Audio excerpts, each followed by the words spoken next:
પીએમઈજીપી loan scheme આ loan scheme PM મોદીએ જ લોન્ચ કરી છે, જેમાં નાના વેપારીઓને સમસ્યાઓ દૂર કરવા માટે તાત્કાલિક લોનની સુવિધા પૂરી પાડવામાં આવે છે અને માત્ર 59 મિનિટમાં જ 1 કરોડ સુધીની લોન તમે મેળવી શકો છો। કોઈપણ બિઝનેસ કરવા માટે પૈસાની જરૂર પડે છે। જો બિઝનેસ મોટો હોય તો લાખો રૂપિયાની જરૂર પડતી હોય છે। સામાન્ય રીતે બધા લોકો પાસે આટલા પૈસા એકસાથે નથી હોતા। આવી સ્થિતિમાં તેમણે બેંકમાંથી લોન લેવી પડે છે અને આવા લોકોને સરકાર દ્વારા પણ મદદ કરવામાં આવે છે। આજે અમે તમને એક એવી સ્કીમ વિશે જણાવી રહ્યા છે જેમાં સરકાર દ્વારા 50 લાખ રૂપિયાની લોન આપવામાં આવે છે। સૌથી મહત્વની વાત તો એ છે કે આ લોન માત્ર 59 મિનિટમાં જ મંજૂર થઈ જાય છે, એટલે કે તમે 1 કલાકમાં 50 લાખથી લઈને 1 કરોડ રૂપિયા સુધીની લોન મેળવી શકશો। આ યોજનાનો ઉલ્લેખ ખુદ વડાપ્રધાન નરેન્દ્ર મોદીએ કર્યો છે। તેમણે કહ્યું કે બેલેન્સ શીટની સાઇઝ નાની હોવાના કારણે નાના વેપારીઓને લોન લેવામાં મુશ્કેલી પડે છે, તેથી જ દેશભરમાં 59 મિનિટ લોન પોર્ટલ શરૂ કરવામાં આવ્યું છે। આ લોન પ્રધાનમંત્રી રોજગાર સર્જન કાર્યક્રમ હેઠળ ઉપલબ્ધ છે। યોજનાનો લાભ લેવા કેટલીક જરૂરી બાબતો। અરજદારની ઉંમર ઓછામાં ઓછી 18 વર્ષની હોવી જોઈએ। અરજી કરનારના ઉદ્યોગનો આધાર પુરાવો જરૂરી। ₹50 લાખ સુધીની લોન મળવાપાત્ર। અરજદાર ઓછામાં ઓછું ધોરણ 8 પાસ હોવો જોઈએ અને રાજ્ય સરકાર કે કેન્દ્ર સરકારની યોજનાનો લાભ લીધેલો ન હોવો જોઈએ। આ યોજના હેઠળ મેન્યુફેક્ચરિંગ સેક્ટર અને સર્વિસ સેક્ટર લોન મેળવે છે। 10 લાખ સુધીની લોન કોઈ પણ પ્રકારની ગેરંટી વગર આપવામાં આવે છે।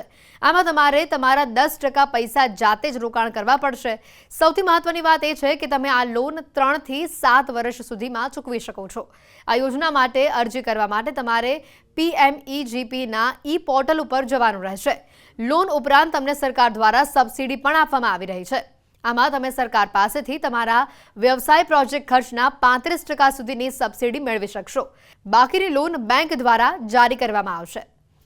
સૌથી પહેલા પોર્ટલ psbloansin59minute.com આના ઉપર જાઓ। ત્યારબાદ નીચેની તરફ આપેલા અપ્લાય નાઉ બટન ઉપર ક્લિક કરો। તેની ઉપર ક્લિક કર્યા પછી નવું પેજ ખુલશે, જ્યાં વેપારીને તેમનું નામ, ઈમેલ આઈડી અને મોબાઈલ નંબર નાખવો પડશે। ત્યારબાદ મોબાઈલ નંબરની સામે આપેલા ગેટ ઓટીપી બટન ઉપર ક્લિક કરો। આ બટન ઉપર ક્લિક કરતાં જ દાખલ કરેલા મોબાઈલ નંબર ઉપર એક ઓટીપી આવશે, જેને નિર્ધારિત જગ્યા ઉપર નાખવો પડશે। આગળ એક નવું પેજ ખુલશે, જેના પર GST number, GST user name અને પાસવર્ડ નાખીને તેને સબમિટ કરવાનું રહેશે। જો તમારી પાસે જીએસટીનો પાસવર્ડ નથી તો લોગિન વિથ ઓટીપી પર ક્લિક કરવાનું રહેશે અને મોબાઈલ પર મળેલા ઓટીપીની મદદથી લોગિન કરો। ત્યારબાદ વેપારીને તેમના ઇન્કમટેક્સ રિટર્ન XML ફાઇલ ફોર્મેટમાં અપલોડ કરીને સબમિટ કરવાનું રહેશે। આગળના સ્ટેપમાં વેપારીને તેમના બેંકની વિગતો પૂછવામાં આવશે, જેના પર છેલ્લા 6 મહિનાનું બેંક સ્ટેટમેન્ટ PDF ફોર્મેટમાં સબમિટ કરવાનું રહેશે। ત્યારબાદ માલિક કે ડાયરેક્ટરની ખાનગી એજ્યુકેશનની સંબંધિત અને માલિકી હકથી સંબંધિત જાણકારી આપવા માટે કહેવામાં આવશે, જેને સબમિટ કરવી પડશે। ત્યારબાદ વેપારીને લોનની ડિટેલ્સ પૂછવામાં આવશે, જે દાખલ કર્યા પછી મેચિંગના લોન પ્રોડક્ટ બતાવવામાં આવશે। વેપારીને તેમાંથી તેમની જરૂરિયાત અનુસાર લોન પ્રોડક્ટ સિલેક્ટ કરવાની રહેશે। ત્યારબાદ જરૂરી સમય મર્યાદામાં લોનનું ઇન પ્રિન્સિપાલ અપ્રુવલ કરાવવાનું રહેશે। અપ્રુવલ પછી વેપારીના ઈમેલ એડ્રેસ ઉપર ઇન પ્રિન્સિપાલ લેટરની એક કોપી આવશે। ઇન પ્રિન્સિપાલ લેટરને ડાઉનલોડ કરીને તેની પ્રિન્ટ કાઢી લો। આ કોપીને લઈને તમે બેંકની બ્રાન્ચમાં જાઓ અને તે કોપીની સાથે લોન પ્રપોઝલ સબમિટ કરો। ત્યારબાદ ઇન પ્રિન્સિપાલ લેટર ઉપર જે રકમ લખવામાં આવી છે તેટલી જ લોન તમને બેંક દ્વારા મળી જશે।